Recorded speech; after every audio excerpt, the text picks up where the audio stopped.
welcome to a new episode in the Untold Chapters of Mongol History. Today we will be introducing a full story about a Mongol warrior, General SUBEEDAY. He was one of the greatest military geniuses that the world has ever known. Let's begin with introducing who SUBEEDAY was. Some historians say that SUBEEDAY was not his real name, and also some historians cite that there could be even two different persons with two different names because they find somehow two different biographies about SUBEEDAY. Let's begin with this part of the story.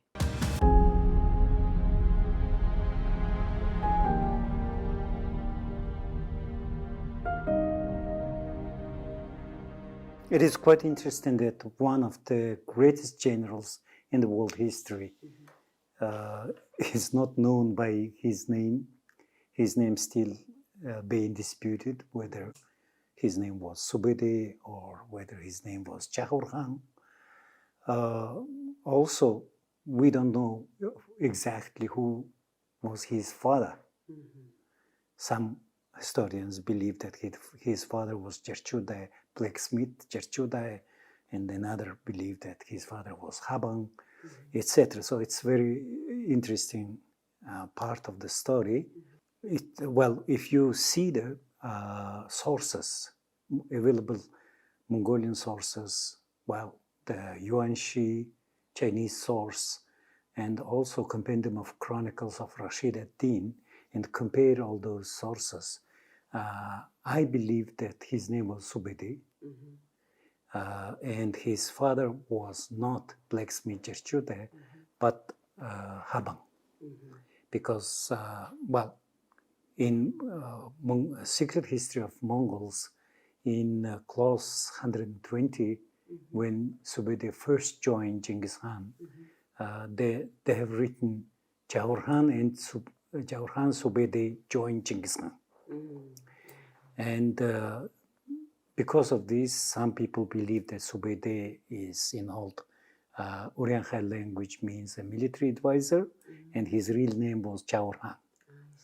But if you go through the Secret History of Mongols, you will find a passage where Jahorhan was sent as ambassador to another tribe, etc. So we're talking about two different persons, and etc. And also in Secret History of Mongols, the author has written that SUBEEDAY, brother of Zelme. Zelme is son of Jerchuday, blacksmith. That's very clearly stated. But in Secret History of Mongols, it was also stated that Zelme was the only son of blacksmith. And Mongolian word of Du, brother, it may refer to a really younger brother, or it may refer to a nephew, because we all say Du. It doesn't mean that it's a real younger brother. So that's an interesting part of the story. Second is, for example, modern Tuvans, they believe that SUBEEDAY was of Tuvan origin.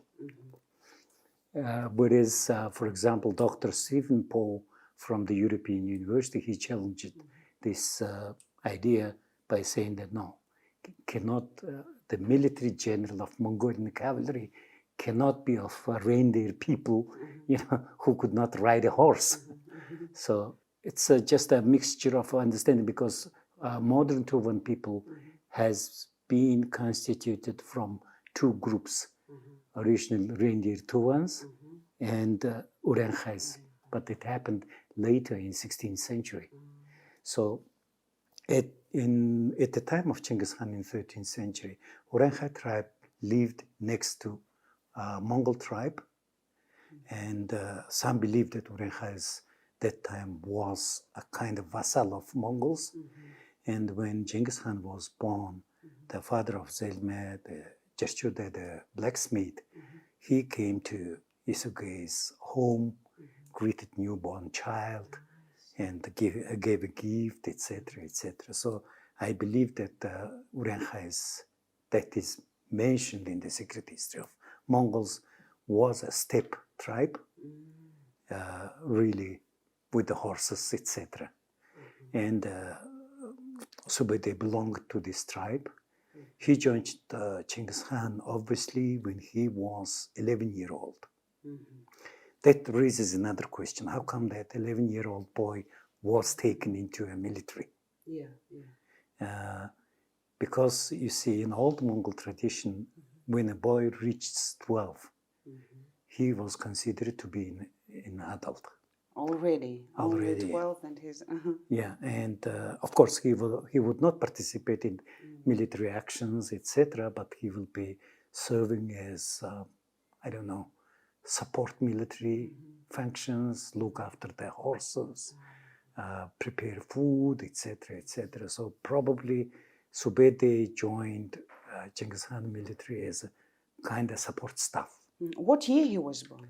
He was born in 1176, and he joined Genghis Khan in 1185. So he's like 14 years junior than Genghis Khan. Oh, yes, yes. And it's interesting that when he joined the military, Genghis Khan, he appointed him as a teacher of his children. But that happened later? No, when he was still... Yeah, because the eldest son, Jochi, Genghis Khan's eldest son, Jochi, was around 6 or 7 years old. So Subedai, I mean, also being a junior, he was supposed to be a teacher, bodyguard, etc., which set very interesting events later on, because from that time, Subedai became close to Jochi lineage. He was his first teacher. He was nurturing the young boy, etc. Then let's go now deeper into the friendship between Genghis Khan and Subedai. Obviously, of course, there were many other generals, but of all of those generals, Subedai is known to be the military strategist. Let us now maybe discuss in length the process, his evolution or his growth into a military leader. Right. So in 1189, when Genghis Khan was elected as Khan of Hamak Mongol tribe, in Secret History of Mongols, they stated that Subedai was enlisted into the Khishikting force and became Turkhak. Turkhak is the guard of the Khan's ger. I see. So, as guard of the Khan's ger, probably he was listening. Like his private security. Yeah. Like personal. Yeah, and as a guard of the Khan's ger, probably he was listening to what was happening inside the ger, discussions, political decisions that was made, military consultations, etc. So probably he started learning the strategy from that time onwards. Although 1189, he was still small. Before we go further, can you please explain more about the Khishikting troops? Khishikting is, it's first of all, troops close to, personal bodyguards of Genghis Khan. In the beginning, he got 150 soldiers into Khishikting, most able men, most strongest warriors. Like elite. The elite force. Elite force. But gradually, Khishikting evolved into a very interesting institution because Genghis Khan ordered every son of his commanders and the sons of the vassal tribes, leaders, be brought into Khishikting. So, in a way, it looked like a hostage system. Almost like, yes. Yeah. The children of the leaders held So by the Khan. You have to listen to Genghis Khan because your son is in Khishikting, living nearby Genghis Khan. And if you do anything wrong, first wrath would be on the head of your son, right?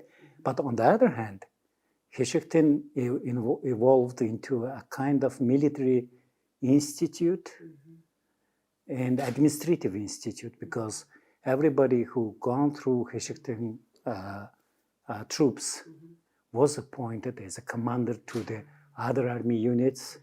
And we know a lot of administrative officers appointed from Hishikten. So it's a kind of military university as well as administration university.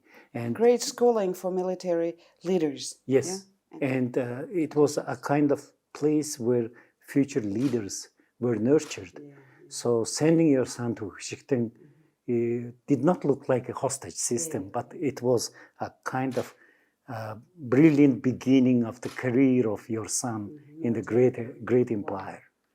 So, and SUBEEDAY was brought into Hishikten, and I believe that besides being a clever boy, he was also very able-bodied man. Physically. And his participation in many battles for the supremacy in Mongolia is noted. And especially when Mongols fought with Tartars, he killed the leader of the Tartar tribe, Megujin Sult. That's where he got the title of Batar. Batar is the hero, or as Gabriel Richard puts him, SUBEEDAY the Valiant. Yeah, and starting from that time, he became one of the 4 war dogs of Genghis Khan. War dogs of Genghis Khan, 4 war dogs. Yeah, and the reason being, in Secret History of Mongols, when Naimans, together with Jamukha, came to fight with Genghis Khan, and Tayin Khan of Naimans is asking Jamukha, who is coming in the front? And Jamukha explains, oh, there are 4 war dogs of Genghis Khan. And he names SUBEEDAY as one of them. So war dogs of Genghis Khan seems to be 4 generals who were in front of the fighting.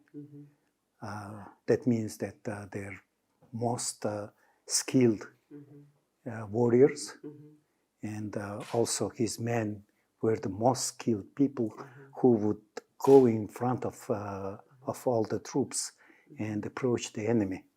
So who the other 3 were? Jebe, SUBEEDAY, Jelme, and Khubilai. These are all. Jelme is, of course, his uncle of SUBEEDAY, and one of the first soldiers of Genghis Khan. Jebe joined Genghis Khan much later, but he was one of the ablest general of Mongol army, and he was actually teacher of SUBEEDAY in military strategy, in tactics. Yeah, and Khubilai was from Barlas tribe, but he was so fierce warrior, and I believe that Kublai Khan name was given after him. I see. Yeah. So those 4 dogs would basically lead the armies in major battles. Yes. Right? But now let's distinguish between SUBEEDAY's role in the military campaigns, first to consolidate the Great Mongol Ulus, the state. Maybe first we go into that part of the story, and then in the second part we will go into his military career as a general for consolidation of the Mongol Empire. Right. In the military campaigns and conquests. Yeah. In incessant battles for the supremacy over the great steppe, Mongol steppe, SUBEEDAY participated basically as a military man. Okay. His generalship comes much later on. And in 1206, when Genghis Khan finally won supremacy of the great steppe and declared as Khan of all Mongols, he appointed 95 military commanders of 1,000 soldiers. And SUBEEDAY is named among them. And but we can see that Genghis Khan gave him a special right to collect his own 1,000. That means that Mengt, yes. And that means that SUBEEDAY could go to any tribe and pick up the best soldiers of the tribe. So probably his Myangat was a really elite commander force of the empire. And his career as a general begins with the invasion of Mongols into Jin dynasty in 1211. In 1211, at the Battle of Yeholin, when the professional army of Jin dynasty was annihilated, SUBEEDAY was already part of this battle, together with Jebe. He makes inroads into the Yeholin Pass and fights in there. And then later on, next year, Jebe and SUBEEDAY was sent to conquer what is today's Manchuria. And that's his first experience of long cavalry raid, because from Jin capital to Manchuria, probably they made a journey of 1,000 kilometers over a very short time. And of course, Jebe was commander, and Jebe was commander, and SUBEEDAY was second in command in this raid. But probably he gathered a lot of experience of this raid, because they were trying to conquer eastern capital of Jin, the city of Daqing. And when they arrived at the capital city, it was a heavily fortified city, and obviously because it was cavalry raid, they didn't have any machineries to break up the city wall, etc. So they besieged the city for a week, and then they moved away. So Jin garrison sent spies to look after them, where they are going, how far they are going, and then Jin patrol has informed the city that Mongols gone in 2 days distance. So they decided that, okay, we have won. So they started celebrating. But what is 2 days distance for infantry is 6 hours for cavalry. So at the night, Jebe and SUBEEDAY, they immediately started back. And, every soldier had 2 horses. And while riding, they were changing the horses on the ride so that the horse would not... worn out, yes. And at the dawn, they entered into the city. City was sleeping, gates were open, so they conquered the city without any casualties. So that was one of his first great military raids. First great victories. Yeah. Before, again, going any further, can you tell us more about the structure of the Genghis Khan army? Like you said, there were 95 generals to lead each 1,000 troops. Yes. So all in all, there were 95,000 men in Mongol army. And also, was there any hierarchy? Who was the general commander? And then was SUBEEDAY the general commander, and that the SUBEEDAY would be Ziv, Zilum, and others? Or who was the top? Right. First of all, one should say that when we talk about Myeongang, Tumeng in the Mongol army, foreigners usually understand it 1,000 soldiers and 10,000 soldiers. But this is not only military unit, it's an administrative unit too. So Tumeng in direct translation would be 10,000, but it doesn't mean that 10,000 soldiers. Maybe it's an administrative unit that is supposed to give 10,000 soldiers. But sometimes it might be 6,000, sometimes it might be 8,000, sometimes it might be even 12,000 too. Myeongang is a unit which is supposed to give 1,000 soldiers, but sometimes it might be 800, sometimes it might be 1,200. It depends. That's number one.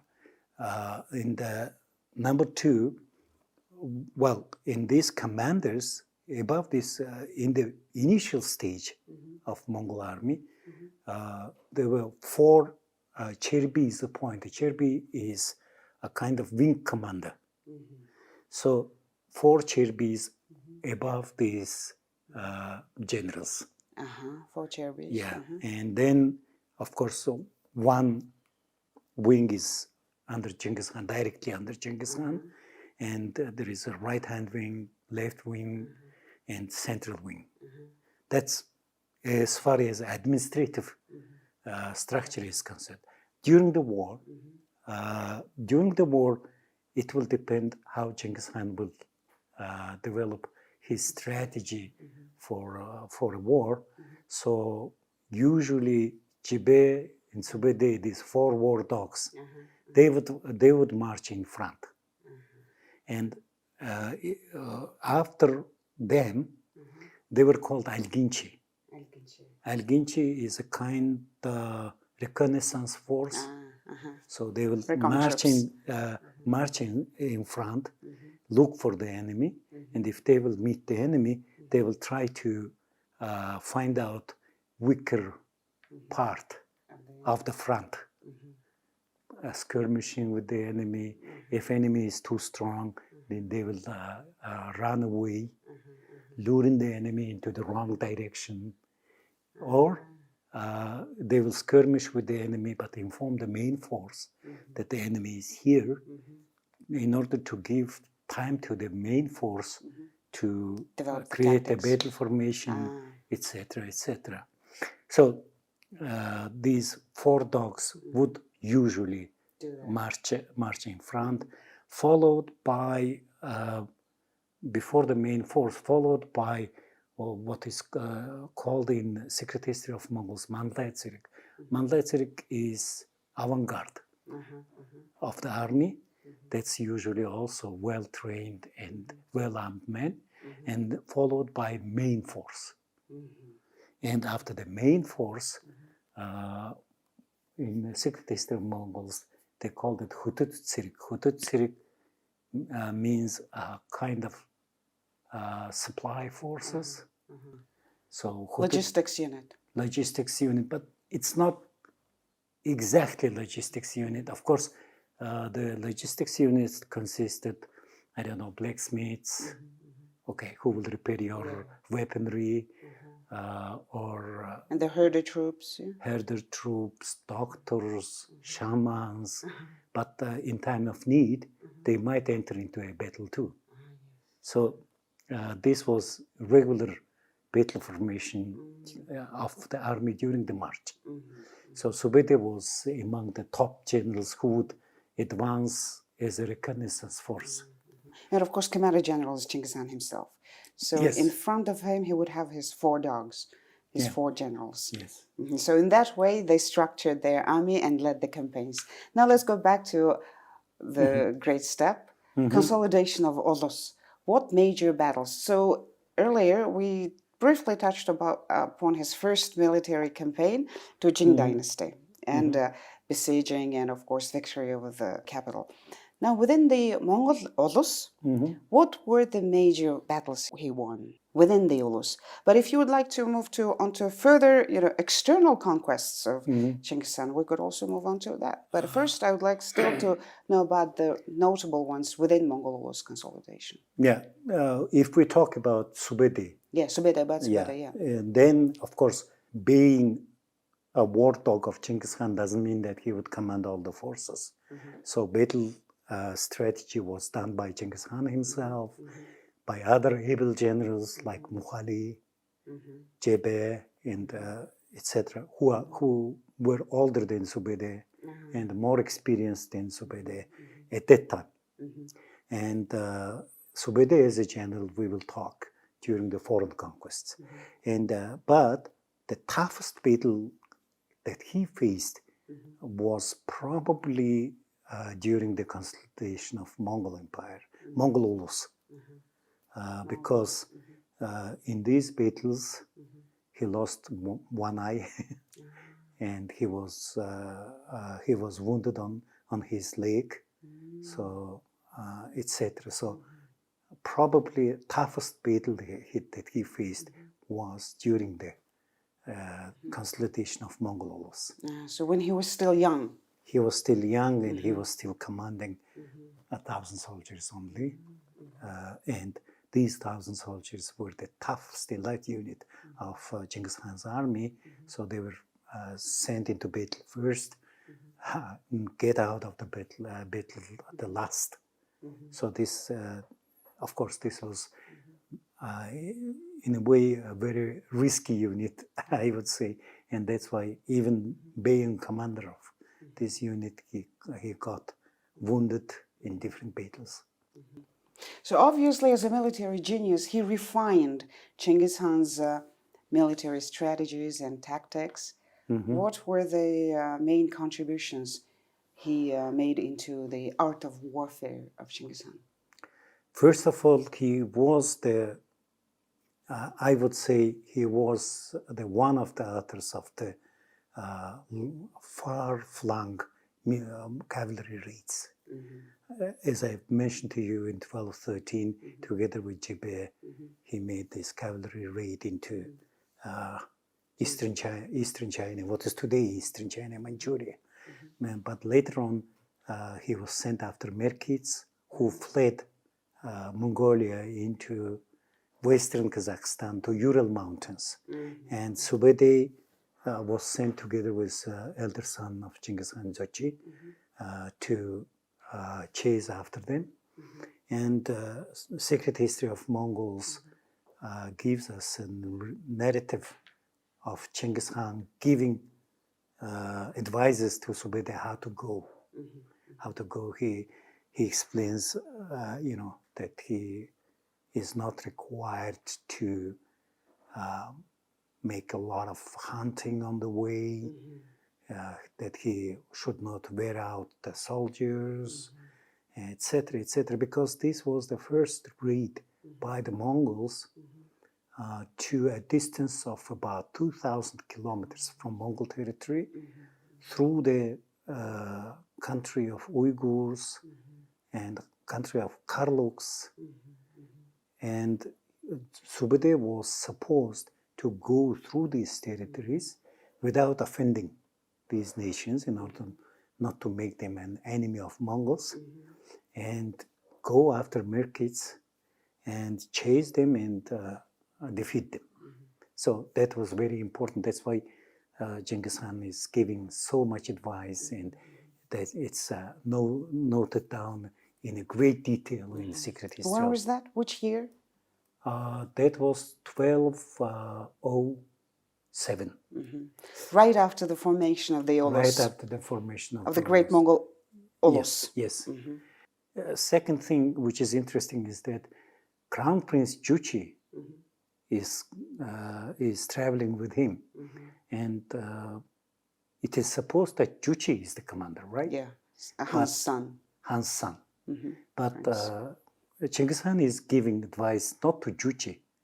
He is giving advice to SUBEEDAY. So that means that SUBEEDAY is a commander. Juchi is there for symbolic leadership. Representation of the state. Yes. And then he made this raid.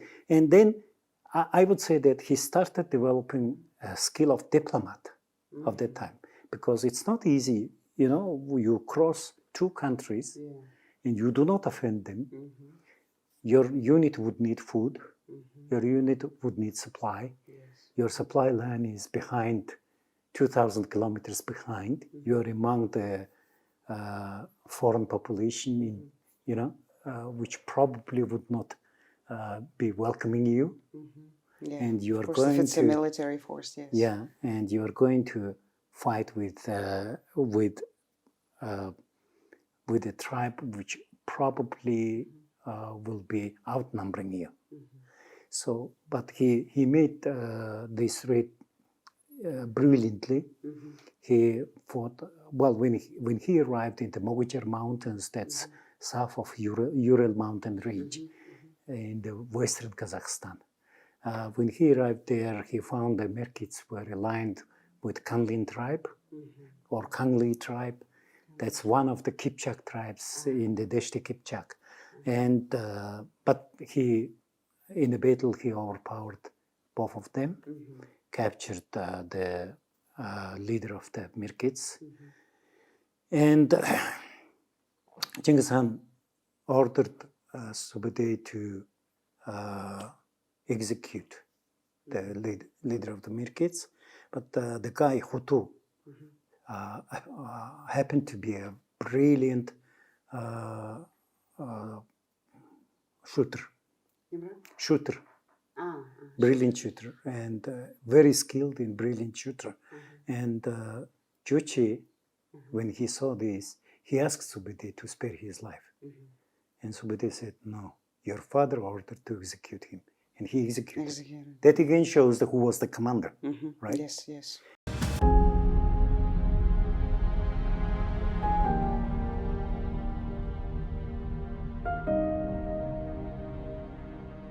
And when they came back in 1219, back to Mongolia. After 10 years? No, I made a mistake. It was not 1207. 1207 was first raid. Second raid after Mirkits was 1216 or 17. I see. 1217. So Mirkits were not destroyed within this long period, I mean, until after 10 years? Yeah, because they left Mongolian soil and they started mingling, and then first they stayed north of Uyghur Khanate, and SUBEEDAY made first raid to defeat them. And Mirkit leader Tokhtobuga was killed that time, and his son Hutu took over the Mirkits, and he fled even farther away to the Mogujer Mountains.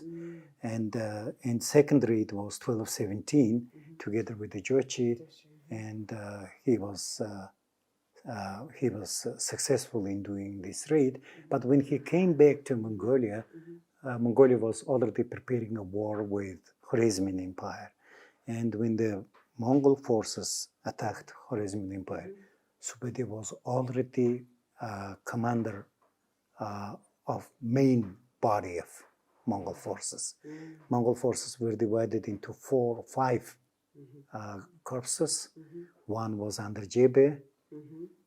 He started making inroads into Khwarezmian territory,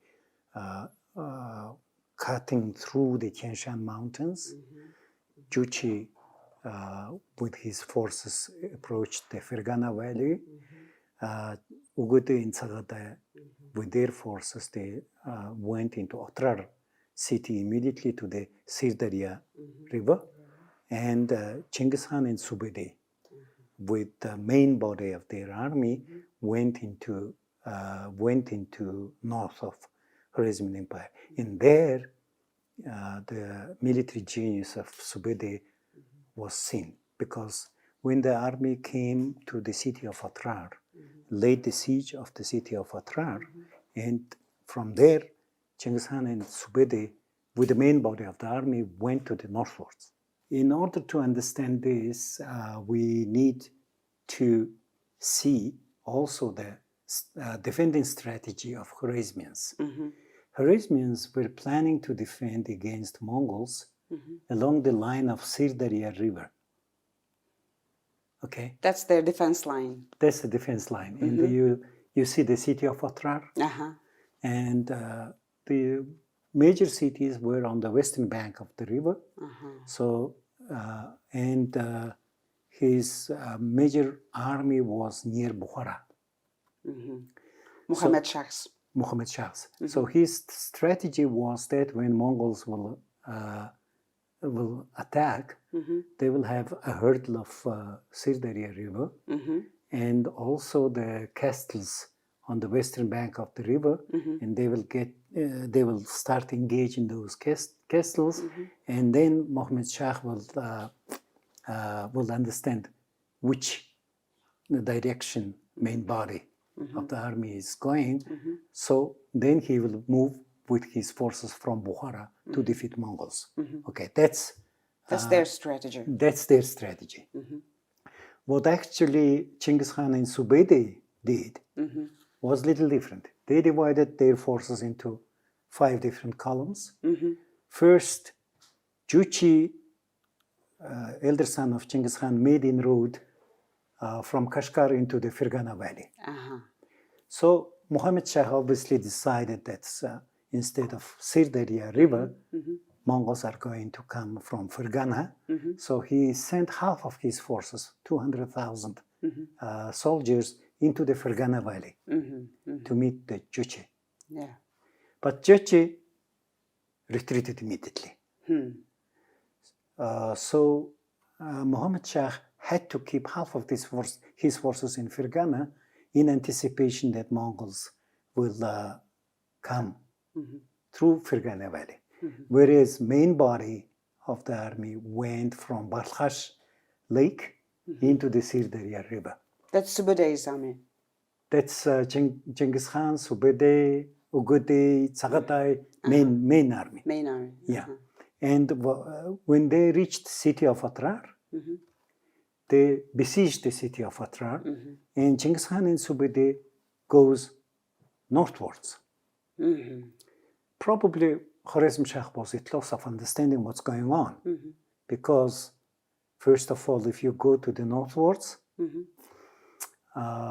you still have that Karakum desert.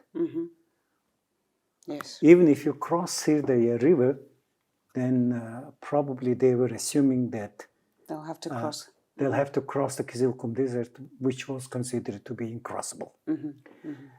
And Ugude and Tsagatai left besieging Atrar, whereas Juche again advanced through the Fergana Valley. From Kashgar. Yeah. Why Juche is doing so? Because he would like to keep half of Khwarezmian forces still engaged in Fergana Valley. Okay. And Jebe, along with his soldiers, he crossed through the Tian Shan mountain, I see. which was considered to be incrossable too. Incrossable. Yeah. And in 2 weeks, Genghis Khan and SUBEEDAY, they crossed Karakum Desert. In 2 weeks. In 2 weeks. It happened during the springtime. That shows that SUBEEDAY was very, has brilliantly calculated the time, because spring is the only time where in desert you can still find some vegetation, and of course you do have oases in the desert, and it looks like that the Mongols, they have been crossing the desert in units.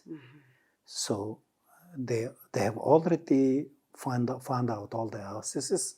Probably they've mapped their movement, and the units in turn went to the oasis.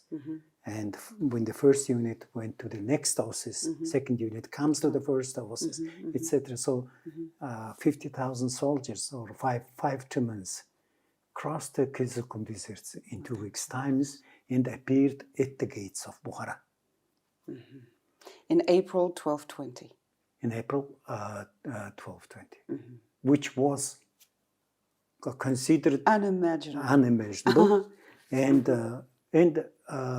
Khwarezm Shah was probably at loss of understanding which one is the main body of Mongol army. The one in Fergana Valley, or the one coming from Tian Shan Mountains, or the one sieging Atrar and Sirdarya River. And then suddenly main body appears from Kizilkum Desert to Bukhara gates. With Genghis Khan leading the army. Yeah, and in the Bukhara, again, he used these tactics of false retreat, feint retreat. And Shah's army was annihilated in Bukhara. 200,000 forces under the Sultan Jalaluddin had to go back because he was confronting Juche in Fergana Valley, whereas Jebe was coming from behind. So he was facing the danger of encirclement. So he had to go back, etc. In between. He had to go back to where? To Bukhara? To Samarkand. To Samarkand. Yeah. And what is very fascinating in this story, well, we're talking about movements of troops from October 1219 to April 1220, 6 months operation. And all these 5 armies comes at Samarkand simultaneously. That's interesting. That's very interesting. That's very interesting. That shows that SUBEEDAY, besides of strategizing, besides of developing tactics, he also well-coordinated timing of the movements of each and every corpses of the army. So basically, when Samarkand fell to Mongols, Muhammad Shah understood that he lost the battle in the east of the country, and he fled to the west of Khwarezmian Empire, which is today's Iran. So when Genghis Khan occupied Samarkand, the main body of Khwarezmian army was annihilated, and then he immediately dispatches Jibay and Subedai after the Muhammad Shah. And this is again principal strategy of Mongol army, because they would never allow military commander of the opposing force to stay calm or to stay peacefully. So they will chase and they will kill the leader. Because the leader, if he remains, he will be the center of the opposition to the invading army that they know very well. So in that sense, Jibay and Subedai started that great raid that is noted in the history as a great raid of Jibay and Subedai. Now following the traces of Muhammad. Yes. Well, and that's where the great raid to the west starts. First, it started as a chase of Muhammad, Shah of Khwarezm. So you can see that they are starting from Samarkand to Balkh, from Balkh to Takharistan, and then in all these small arrows is the cities that they were conquered. They have conquered. Some of them, of course, became vassals of Mongols without fighting. For example, city of Balkh or Karchistan. These areas, they just immediately were subdued. And then, well, if we can see now, we are talking about Western Afghanistan. Today's Western Afghanistan and Eastern Iran entering. And they were chasing Muhammad Shah. Muhammad Shah was running from one city to another city. And in the Compendium of Chronicles of Rashiduddin, Rashiduddin writes that Shah didn't have a privilege of one peaceful day. And a few times, they almost caught him. It's sometimes, Muhammad Shah, they lost Muhammad Shah at the gates of one city, etc. So that's how he and Jibay went with the fight all through Iran, right up to Azerbaijan. And when they arrived in Azerbaijan in the late autumn 1220, they found out that the Khwarezm Shah Muhammad went into the island in the Caspian Sea, where usually people with the leprosy were kept. And Muhammad Shah came to the island, hid from Mongols over there, and then he died. This is a picture from the Compendium of Chronicles of Rashiduddin showing the death of Muhammad Shah. So, and then it's interesting because Subedai goes back to the Genghis Khan who was in Samarkand.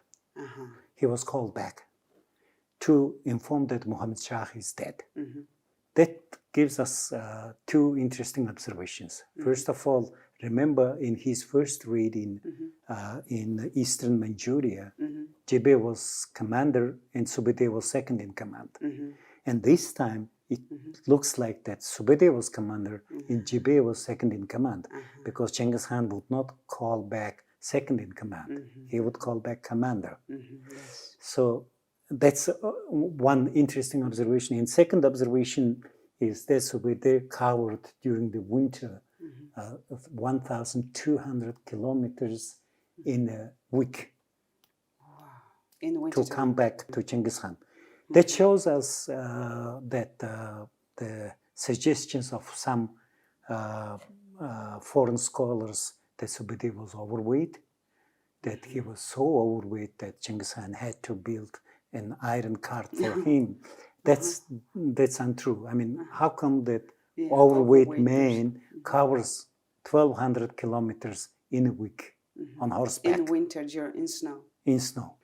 And he returns to Genghis Khan, and basically he makes a suggestion that most of the remaining forces of Khwarezmian Shah went through the Caucasian mountains, fled to the westwards.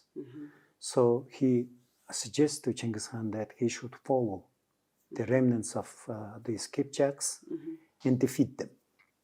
And that's where many Western scholars, they say, oh, that's a great raid of Jebel and SUBEEDAY, and that was the purpose of the great raid was defeating Russians, etc. It's not true. If you read the secret history of Mongols, Genghis Khan dispatched 3 armies simultaneously. One was the army of Chormagan to conquer what is remaining from Khwarezmian Empire, basically remaining of Iran, of today's Iran. Second, he sends Durbedakshin to Kashmir, to the India, to the Indian boundaries, and Jebel and SUBEEDAY after the Kipchaks into the western Kipchak steppes. Well, that's what we call Western Kipchak steppes. But why? He's done with the Khwarezmian Empire. Yes. Now Genghis Khan's policy is what? Well, first of all, Chormagan was supposed to conquer what was remaining from Khwarezmian Empire. And Durbedakshin and Jebel and SUBEEDAY, I believe that they were going along the Silk Road trails, one to the westwards, one to the south. And Chormagan going to Iran is a Silk Road junction to Arab world or Muslim world. So that's my interpretation of the events.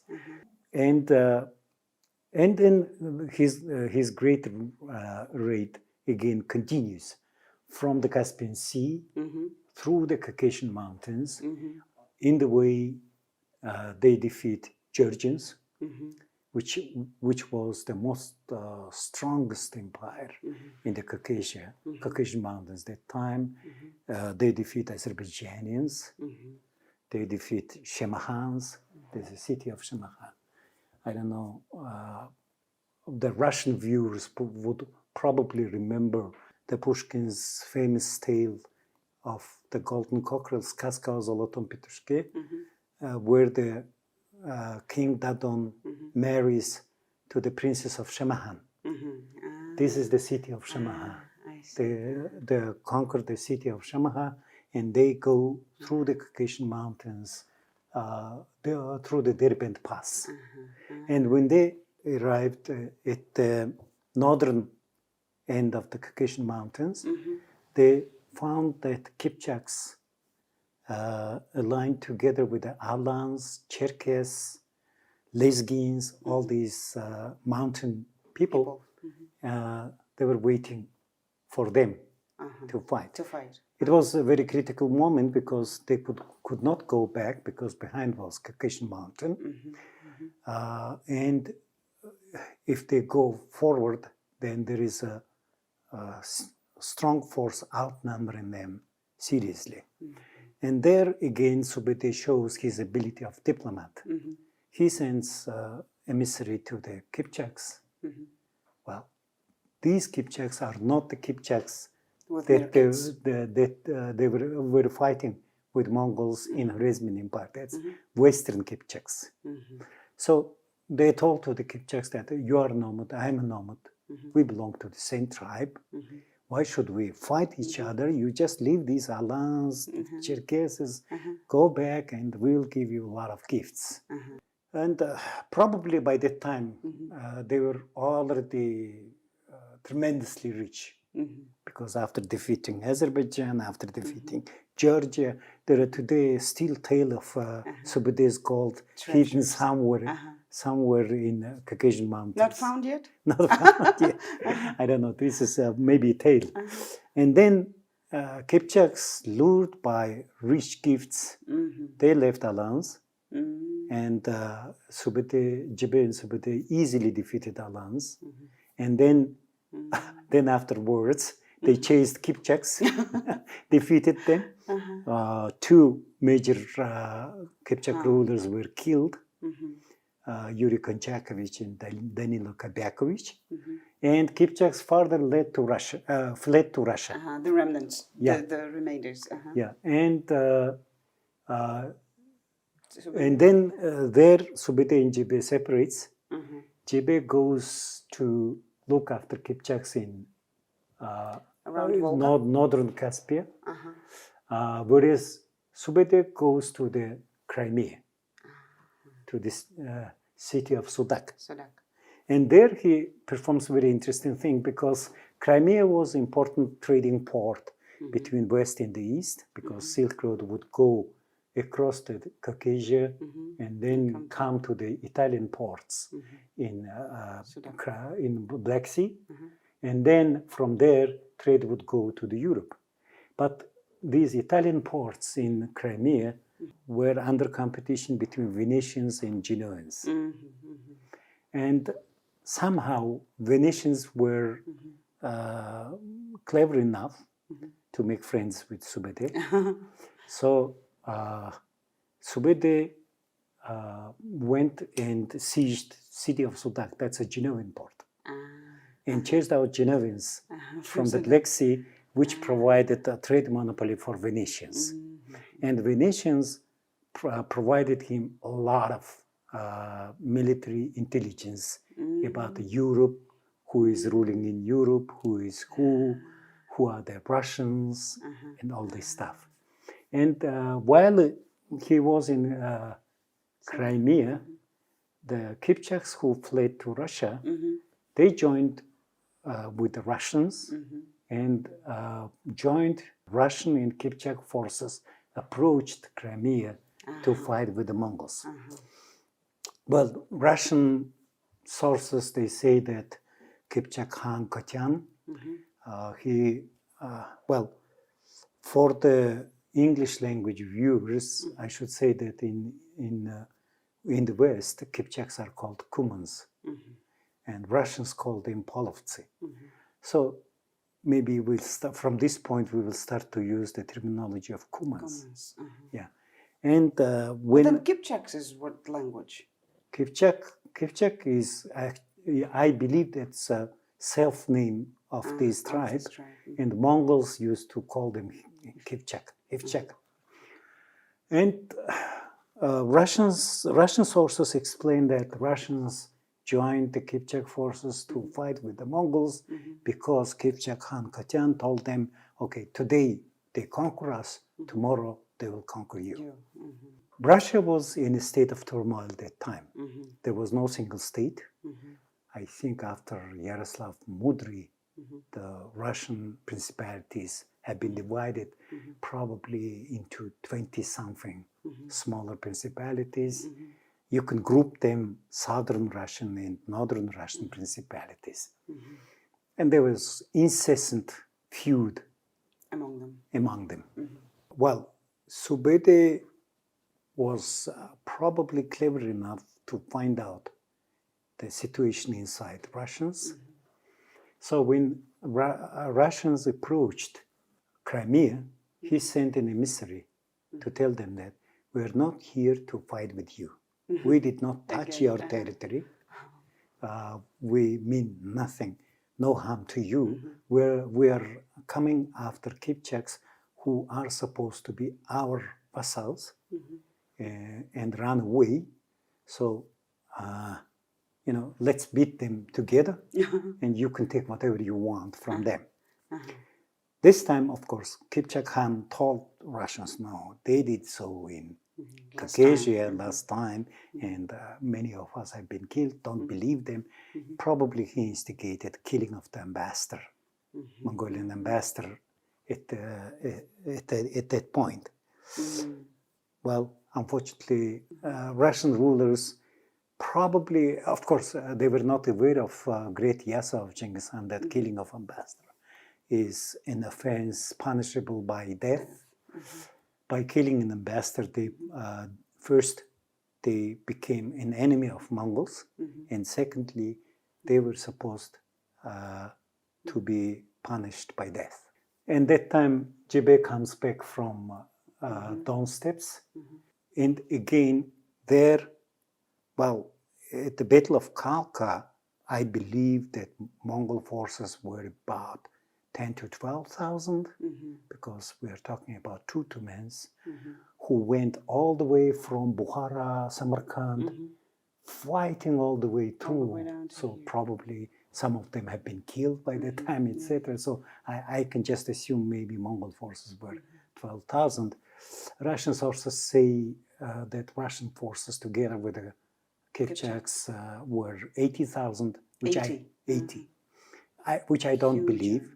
It's probably an exaggeration, because when you see the movement of these forces, most of these forces was a cavalry. And Russia of that period cannot afford 80,000 cavalry men. So most probably the total number was around 40 to 50,000, cavalry being represented by the Kipchaks, and Russians were infantry.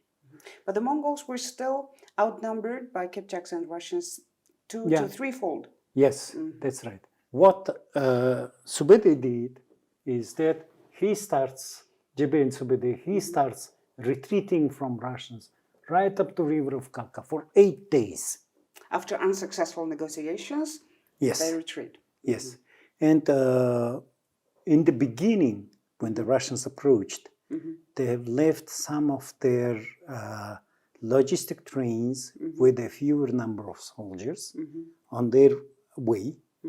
Of course, the Russians easily defeated them, and they found out that the Mongols are not good at the battle, they're not well equipped, and the supply train is very rich.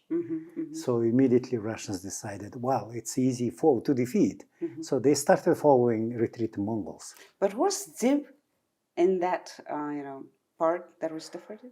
Well, Stephen Paul from the European University, he suggests that this Mongol commander who was killed at the first skirmish, Gemebek, or Gimbek, is actually General Zev.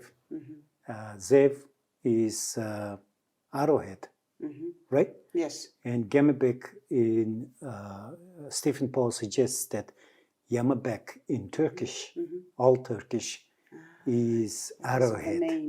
Arrowhead. But I don't believe so, because Jebe was named later on in different battles. I see. So most probably it was a junior commander who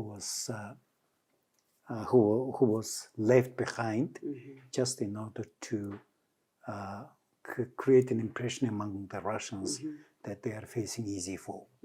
So you may understand that Mongols are light cavalry, basically light cavalry, and Russians together with Kipchaks chasing after Mongols for 8 days. So obviously that 40, 50,000 soldiers were stretched down along the road, which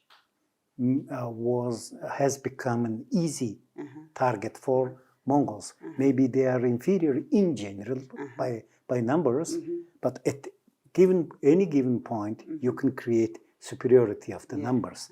That's the strategy that Jebe and SUBEEDAY has developed.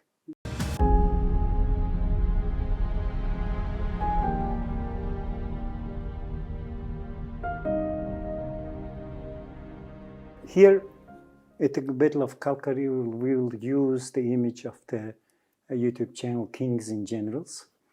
So basically, SUBEEDAY is retreating to the Khalkha River, and the Russians following after him. Sometimes these Russian forces called forces of three Mstislavs. Mstislav Old from Kiev, Mstislav from Chernigov, and Mstislav from Galicia. So that's the protracted 8-day retreat. Yes, yes.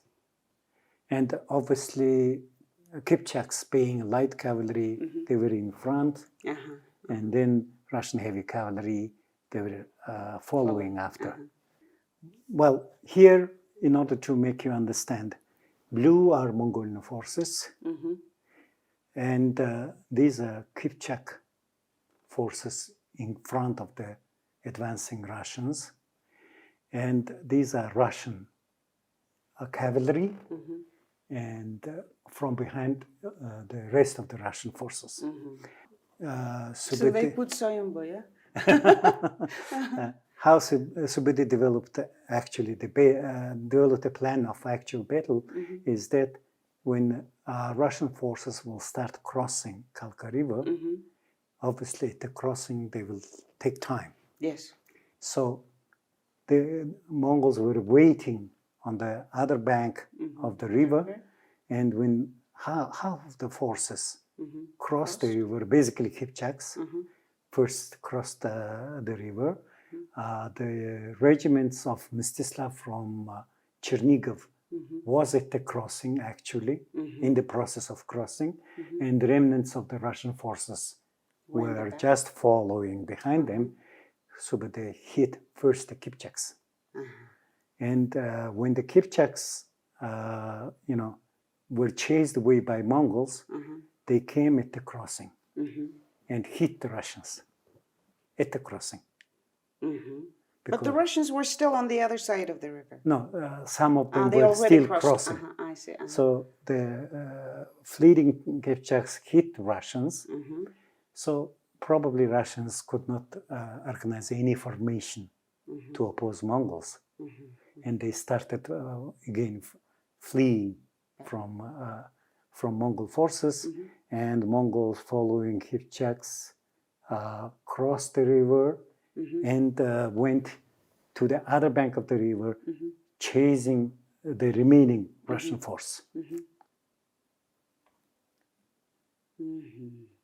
So they destroyed the Kipchaks, crossed the river. Crossed the river. On all three wings? Yes. And the Russians had to retreat, and the retreating Russian forces smashed into the other Russian forces. That's how it's a kind of domino effect that has been created. So out of the 21 Russian kings, 15 were killed. 15 at the battle. At the battle. Okay. Now another Mstislav remains, yeah? Yeah, he's Mstislav from Kiev. The problem with the Russians, they missed this, they did not have a single command. Each king was ruling his own regiment. So that's why they did not devise a unified plan of the battle. And Mstislav of Kiev, he was remaining on the other bank of the river, looking what is happening over there. Obviously, he could not go because he saw at the crossing, actually, Kipchaks and Russians started fighting each other to take over the crossing when Mongols were attacking them. So then Chernigov Mstislav, he burned down the ships? That's on the Don River. I see. Okay. So Mstislav of Kiev, he created Wagenburg city using his carts. He created a city? A Wagenburg city, as you can see, using their carts. It's a kind of defensive camp that is often used in European battles of that time.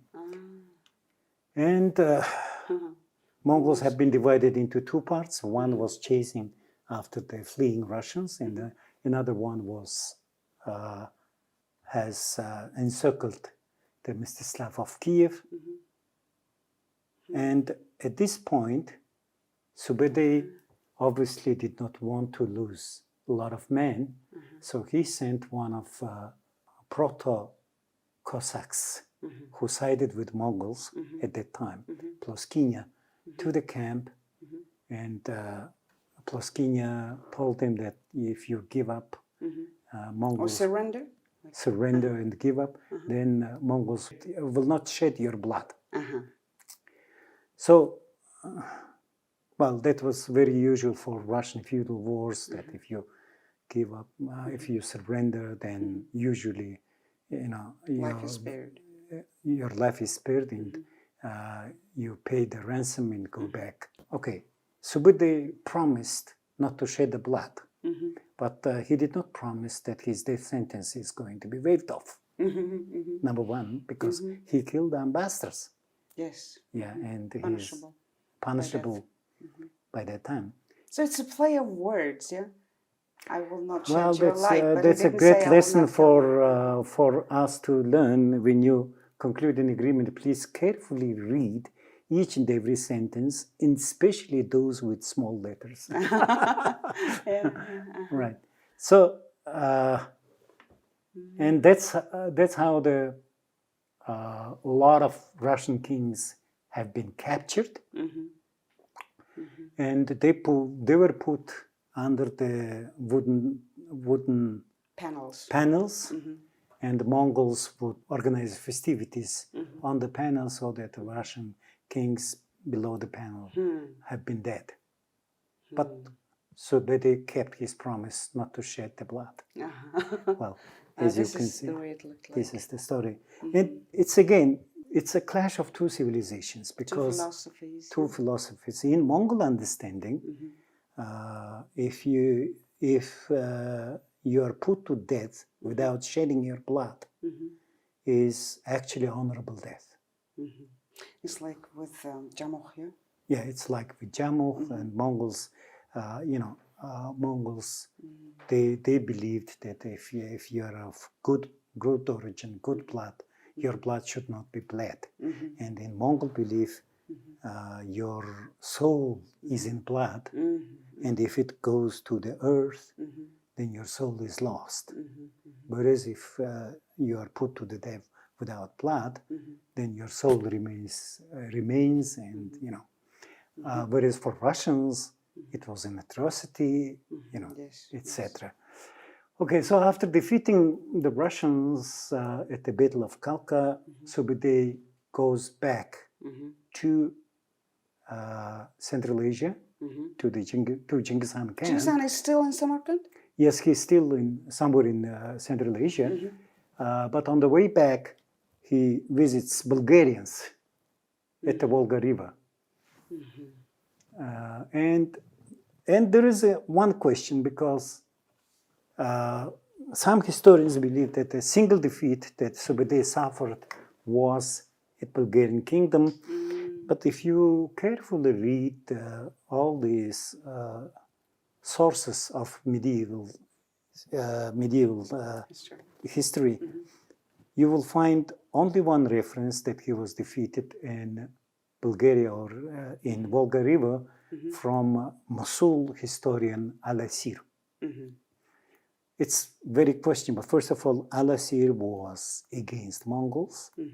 He was very afraid because SUBEEDAY that time almost reached Iraq and Mosul. So he was very afraid. He was looking for every possible bad news about the Mongols, and he was trying to persuade his own countrymen that the Mongols can be defeated. Mongols can be defeated. And he wrote that SUBEEDAY was defeated. Whereas René Grousset and other historians, they believe that maybe avant-garde was defeated, but Bulgarians in general has lost the battle, because after the battle, Bulgarians moved northwards, which probably victorious king would not do. Yeah, He they would remain. Yeah, and then, well, this is his famous raid that was done. I think in total the road someone calculated around 7,500 kilometers. So can you imagine with a small force of 2 riding 7,500 kilometers from your own camp, from your supply base in 4 years, and among the unfriendly population, unknown places, facing always enemy forces outnumbering you, and he did not lose any of these battles. That's a very fascinating story. Unprecedented, and till date. Yeah. Till to date. Unfortunately, today Europeans they miss Iranian part of this story. People always, when this great raid comes in, people always talk about Battle of Kalka River, as if SUBEEDAY was looking for Russians to defeat. Actually, Russians made ill decision to back Kipchaks, and that's how they were defeated. Otherwise, SUBEEDAY's purpose was not to chase down the old enemy of Kipchaks. Yes, yes. That's so that's his raid into the west. First raid. First raid into the west. He will do a lot of raids and later he is still developing his military skills and emerging as a unbeatable warrior general. Yes. Okay, and now at this time, what's happening back in Mongolia? Around Battle of Kalka is 1223. So after the return from his western raid back to Genghis Khan camp, SUBEEDAY followed Genghis Khan in his last campaign against the Tangut state of Sisya. Tangut state of Sisya has become a vassal of Mongols in 1207, but when Genghis Khan went with a war on Khorasan and demanded soldiers from Tanguts, Tanguts refused to Genghis Khan, and as such they were supposed to be punished. So Genghis Khan went with a war on Tanguts in 1227, and SUBEEDAY again made his famous raid, but this time much shorter than he used to do. So Genghis Khan went through Ulahai to the Tangut capital of Jonsing Strait, defeating the fortresses on the way, whereas SUBEEDAY made eastwards a round trip, cutting possible routes of support from Jing Empire. Okay, and then he went along the Himalayas up to Guizhou.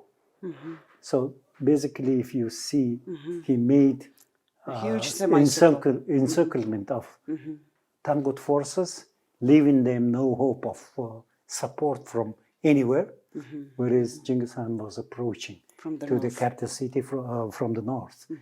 And during this campaign, Genghis Khan died. Unfortunately, in autumn of 1227, Genghis Khan died, but the Mongols completed conquest of Tangut Empire, and SUBEEDAY, after the death of Genghis Khan, he goes back to the Deshti Kipchak. That's interesting part of the story. First of all, as an able commander, he could go on war with Jing. And there was 2 years of interregnum in Mongolia. Tului was acting head of state, whereas Ugute was to ascend to the throne. And for 2 years there was no war, and SUBEEDAY went to the Deshti Kipchak to actually found the Golden Horde, because Genghis Khan, before his death, he promised Jochi the Deshti Kipchak and whatsoever to the westwards of Deshti Kipchak that Jochi could conquer. But Jochi died before Genghis Before Khan, Genghis Khan. in April of 1227. And when Genghis Khan was alive, he appointed Batu as successor of Juche. And Batu was accompanying Mongol forces in Jing Empire. He even did not go back to the Deshte Kipchak. Instead of Batu, SUBEEDAY goes there. And he started organizing the Deshte Kipchak. He put in place of different state organizations, Mongol command over there. He forms the government there. He forms the government there, etc. So it's again shows another talent of SUBEEDAY, that he is a state creator like Genghis Khan. He is founder of this state. This is the founder of the Golden Horde. Yes. And second thing, it also reveals it's an interesting part of SUBEEDAY. Remember, he was appointed as a teacher of Genghis Khan's children. The other children were too small, and SUBEEDAY was very close to Juche, and he accompanied Juche in his campaigns in the westwards. So he was very close to the Juche and Juche clan. Most probably because of that, he did go to Deshte Kipchak to help Batu to have his own state. Batu was too young. Also, he didn't have enough experience, etc. But on the other hand, his son Urechte, SUBEEDAY's son Urechte, that time was appointed as a bodyguard commander of Munke, son of Tolui. So it shows that SUBEEDAY was very close to the house of Juches and the house of Toluis. And during the Western campaign, he had unfortunately, he had unpleasant encounter with Guyuk, son of Ugaday, and he was never close to the house of Ugadeys. That's also an interesting part of the story, showing that SUBEEDAY was, besides being able commander, he was a state builder, and he was good court intriguant, because his son was in the court of Munke. He was always informed what's going on in the court, what kind of intrigues are being in making over there. So he was able to decide which part he should take, etc. And given the fact that his sons were able commanders and were kept in high esteem later on, SUBEEDAY was clever enough to take the right sides on all the time. So he was very much aware of the domestic politics in addition to international politics. Yes. So he was military genius, he was good diplomat, he was good organizer, and he was good court intriguant. Great statehood, great statesman. Great statesman. So, to find these kind of characteristics in one man, obviously illiterate man. Illiterate, probably, because I've never gone across any fact that he was attending any kind of schooling over there. Yeah, in that sense, General SUBEEDAY, he led Genghis Khan's army in the west, in the east, in the south. So he basically built not only Golden Horde, but he consolidated the frontiers of the entire Mongol Empire. Yes, yes. But right now, for example, we are somewhere in the middle of his career. In the middle of his career. So what is more to expect from him? He's already an empire builder. Yeah, but later on, after spending a few years in Deshte Kipchak building the Golden Horde, he was called back to Jing, where Mongol forces have been defeated, and he was called back as military expert. By Ugaday. By Ugaday. And then, well, that's another long story. I think we will come to that. And then afterwards, he made that very famous European campaign where he conquered Russian principalities, plus invaded into Poland, Hungary, Romania at that time, etc. But that's another part of our talk. long story. Yeah, Yes. yeah. So the Battle of Kalka, which is very often mentioned in historical sources, was one of just few minor battles in the entire career of the general. If you see the entire career of general, yes, because according to Littleguard, Subedey has led 20 military campaigns, major military campaigns, defeated 33 nations, and won 65 decisive battles. Decisive battles. Kalka River was only one of them. But I disagree with the Littleguard when he says that Subedey as a general may be closer to Napoleon. I don't think so. I mean, Subedey was much more than Napoleon himself. His strategic decision-making was faultless. His military genius was great, and his area of operation was almost the all-known world.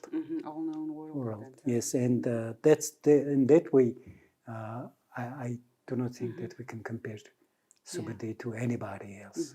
Yeah, I think we have spent quite much time today on the initial part of Subedey's career. Subedey's career and life is very closely intertwined with the fate of the Mongol Empire itself, its growth, its fortification, its strengthening. So in our next episode, we will go deeper into his military achievements, especially in the theory of warfare, also which would also entail stories into Mongol fights, conquests in the West, Second Raid, and also consolidation of Mongol Empire in the East. So I think let's put that part a little aside for our next episode. Yeah. Thank you very much. Sure. And in the next episode, I'll have probably more questions about, as I said again, his theory and practice of application of military strategies. But I still have one remaining question. Throughout your story, you mentioned numerous times about Kipchak's relations with Mongolia. So Mongols were chasing Kipchak. When the quest after Kipchak's end, and why there was such an animosity between Mongols and the Kipchaks? Well, I theorize in there, because when you see the Eurasian steppe zone, it starts from Manchuria, from here, goes through the Mongolian steppes, and then Kazakhstan steppes, and then Ukrainian steppes, and ends in Hungary. So all the earlier movements, let it be Huns, let it be Avars, all the migrations went through the steppe region. So at the time of Genghis Khan, there were basically three groups of nomads. Jurchens, or later Manchus, in Manchuria, or eastern part of the Great Steppe, Mongols in the central part, and then Kipchaks in the western part. So when you talk about the cavalry military force, these were three main contenders for the rule over the Great Steppe. That's number one. Number two, Silk Road did go through these steppes. So all the money flow was here. So who is going to control that money flow? That was the important part. Of course, we talk about empires fighting with each other. When you talk about Khwarezmian Empire, military of the Khwarezmian Empire was dominated by Kipchaks. When we talk about the war with Jin Empire, Jin Dynasty, people always think that, we're talking about fight with the Chinese. Not exactly. Jin Empire was dominated by Jurchens. It's a Jurchen Empire. It's nomads, Eastern nomads. And it took for Mongols 20 over years to defeat Jin Empire. Again, Eastern nomads. Eastern nomads. Yeah, the war started 1211 and ended 1234. Whereas Kipchak, fight with Kipchaks, basically started 1217. 1217, and while defeat of Khwarezmian Empire, we can talk about final defeat of the Khwarezmian Empire, 1220, looks like in 3 years. But again, the chasing of Kipchaks fled to westwards to Hungarian steppes, 1241 and 1242, and fight with the Mamluks. Again, it's Kipchaks. Kipchaks who fled from Khwarezm. A fight with the Mamluks ended up in 1322 with the Treaty of Aleppo. So it took 100 years, this fight, and understandable, well, sedentary armies were no match for Mongols, given their cavalry force, given their military tactics and strategic ability. But cavalry force of the steppe, Kipchaks were basically the same, light cavalrymen. So if Mongols can reach from Onon River to Don River, it's also possible for Kipchaks from Don River to reach Onon River. So this was a kind of matching military force. Kipchaks did lack organization, they did lack the strategy, they did lack the unity. And Mongols were able to defeat them because Mongols did have strategy, military ability, tactics, much better than Kipchaks. And if you see Genghis Khan wars from this angle, you will see quite different picture. Did Kipchaks have, of course they had many generals, many leaders, but who was the most notable one? To contest, for instance, with... At the time of Genghis Khan, that was son of the Khwarezmian Shah, Jalaluddin Manguberdi. Well, he was born from his Turkmen queen. So he was Turkmen, but he was leader of Kipchaks. But he was not born Kipchak. He was not born Kipchak, but he fought with Genghis Khan and Ugude Khan, and I think he was defeated finally in 1230 something. Okay. And the second well-known Kipchak is Mamluk Sultan Baybars. He is a Kipchak who, as a child, was captured in Bulgaria, somewhere here, in Bulgaria, and sold it as a slave in Cairo market, and then he became a Mamluk and became a Mamluk Sultan to defeat Mongols in 1260 at the Battle of Ain Jalut. So these are two well-known Kipchak leaders. Yeah, that was very elucidating, because it's important to understand this logic, why Mongols have... Well, it's an eternal enemy. It's a contestant, the same lifestyle, the nomads. It's a fight for the dominion in the steppe. Thank you, Dr. Trambayer, for good starter on the story of SUBEEDAY Battor, SUBEEDAY warrior, the general.